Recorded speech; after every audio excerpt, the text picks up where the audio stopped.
Y'all, I don't want to criticize Metallica anymore. I love Metallica.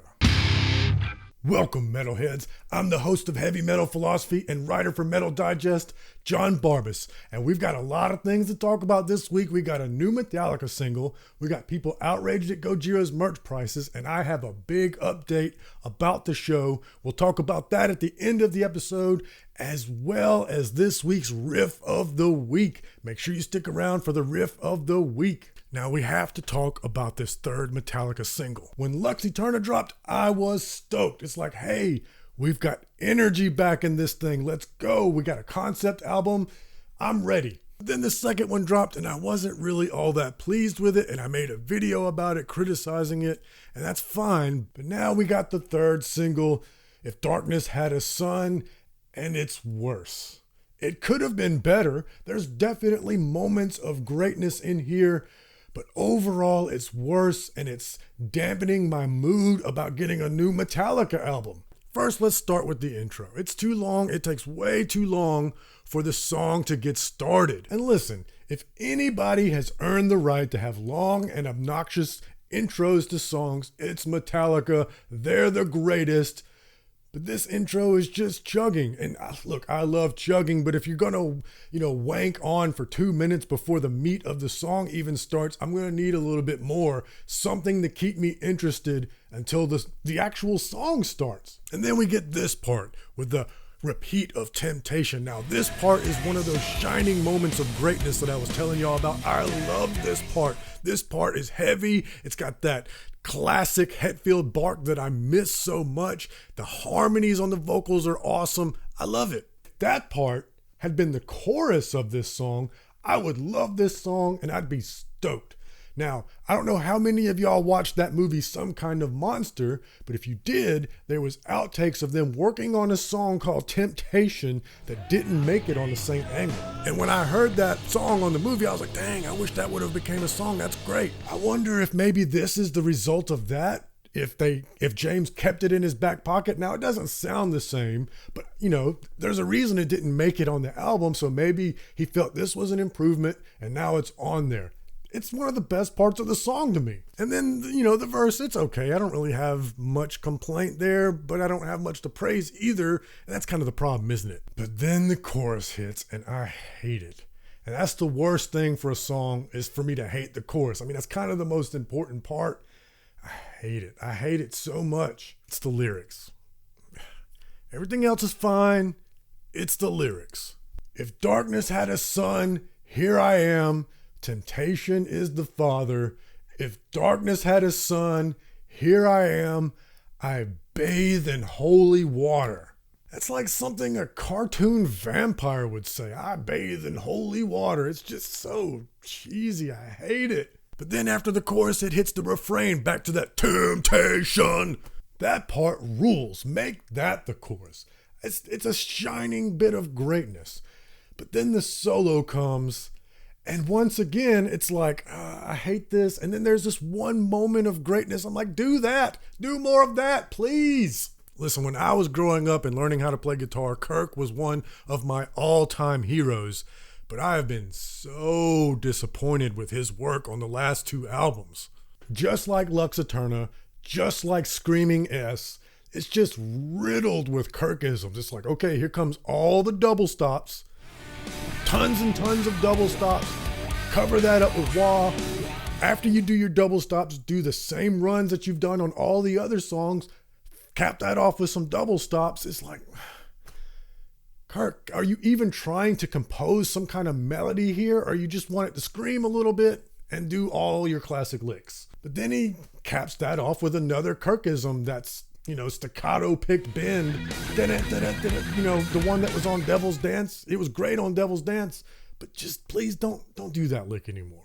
I don't want this channel to be a criticize Metallica channel, because I love Metallica and I've got more content to offer besides just comment on what Metallica's doing. But at the same time, a new Metallica album is huge and I have to cover it. It's metal. This show is about metal. Metallica's the biggest metal band. That's all there is to it. I probably will make one more Philosophy of Metallica video and Justice for All is up next. Maybe I can get that done before 72 Seasons drops. I don't know. Maybe they'll drop another single. I don't know. I'm trying, y'all, but let's move to the next topic. Now, let's be fair here. I saw an article saying that people were mad at Gojira. That doesn't necessarily mean that a lot of people are mad at Gojira. Here's the way it happens in journalism a lot. I'm not saying that's what this journalist did, but I've just seen this happen a lot. Some journalist will see some people tweeting about something, let's say in this case Gojira, and then in the replies people will say, yeah, I feel that way too, and there's a conversation going, and technically that is people being mad at Gojira. But it's 12 people. I mean, is there really some big, huge outrage about Gojira? I don't think so. But there has been online chatter that people are upset at how much Gojira's merch has been costing on their most recent tour.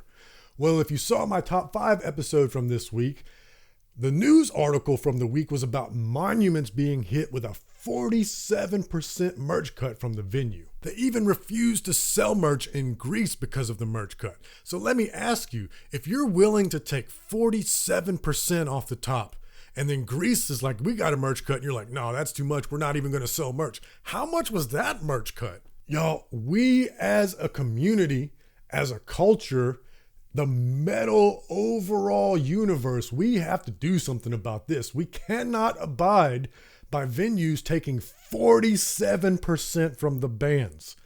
Now, if you watched my episode from a long time ago where I was lamenting about the state of rock and roll because all the local venues were closing down, I understand that venues are having a hard time right now and they need to find some more ways to make revenue to stay afloat. But this ain't it, y'all. This ain't it. 47% is way too much.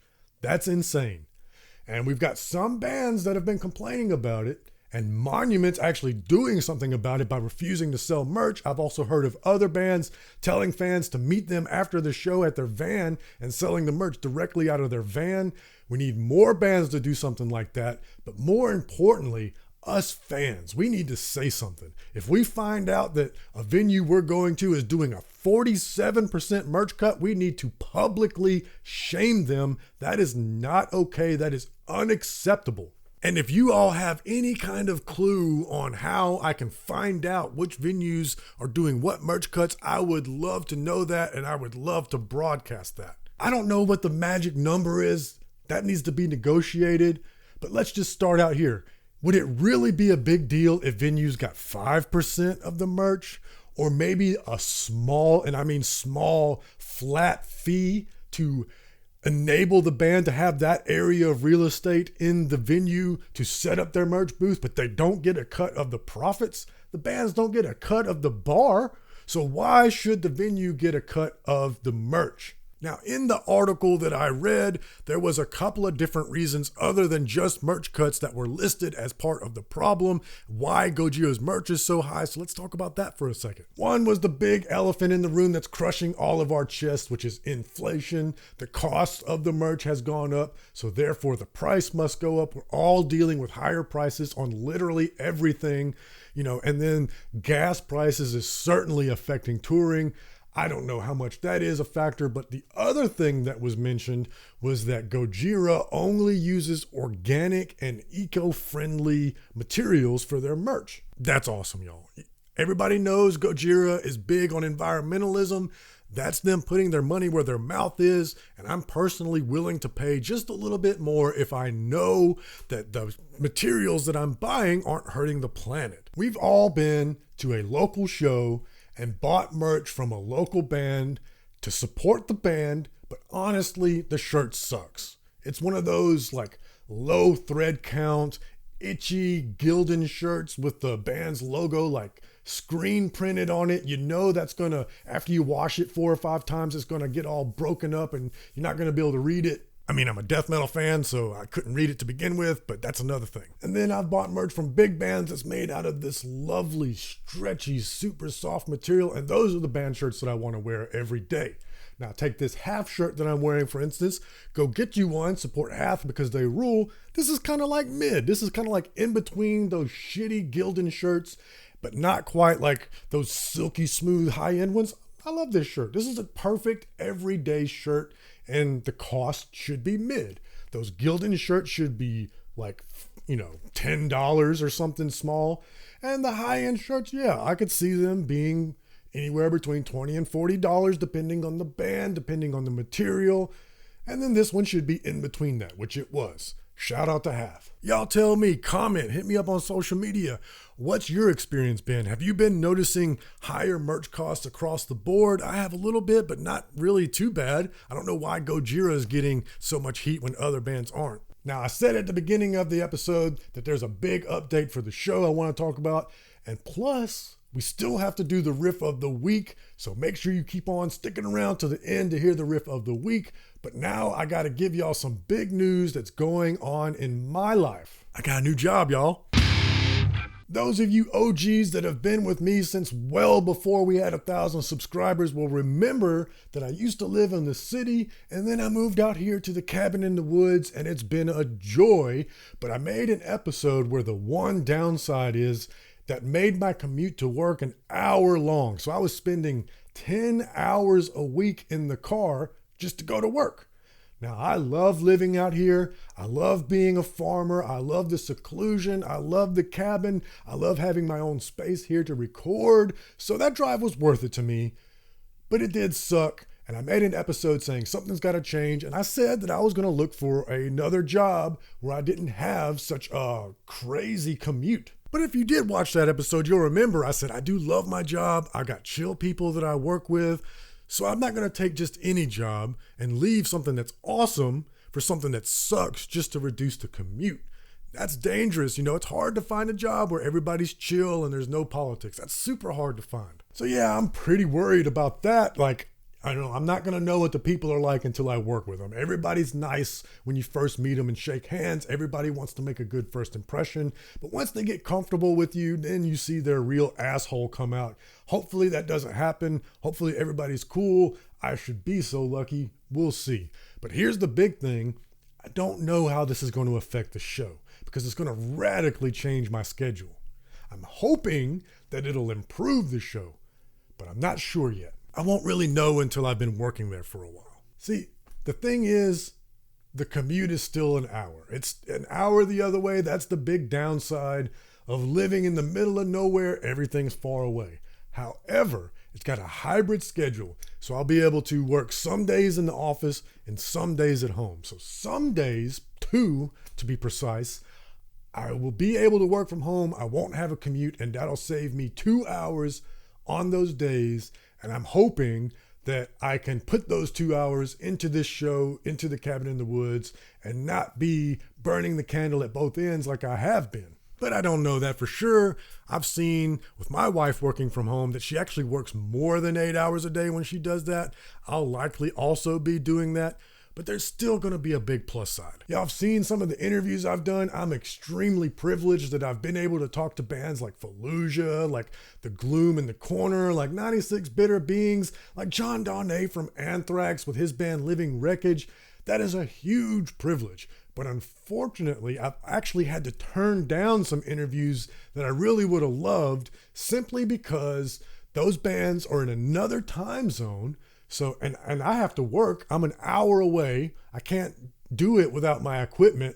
I have to work. I don't get home till night. And at nighttime for me is like 3 a.m. where these bands are. So I can't make it work time zone wise because of the job.